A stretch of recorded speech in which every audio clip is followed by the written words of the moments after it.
د احد د غره عمره ثواب تا ته په جنازه میلاویږي او چې دفن ته ایثار شي دومره ده چې لکه 2 کره تا ته میلاو شوی. نبی صلی الله علیه وسلم فرمایل من شهد الجنازه، څوک چې جنازې ته حاضر شو حتی یصلی علیها تر دې چې باغی منځ وکړي شي فله قیرات د سید پر یو قیرات اجر دی. ومن شهدها حتی تدفن، او څوک چې جنازې ته حاضر شو دی مړی ته حاضر شو تر دې چې دفن کړي شو دفن پورې حالت ایثار شو فله قیراتان دغه پر 2 قیرات دي. صحابه کرام عرض کو ومل قیراتان، دا قیراتان څه شی دی؟ قیرات په عربی کې په ډېرو شیانو باندې اطلاق کېدلی شي. دلته صحابو تعین تپوسه چې دا کم قیرات دی، دا قیرات څه شی دی؟ الله نبی ورته وایي مثل الجبلین العظیمین، د 2 غټو غټو غرونو عمره ثواب ته میلاویږي.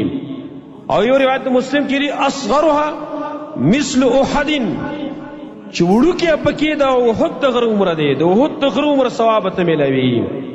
د احد د غره عمره ثواب هغه میلاوي احد غر څومره دی؟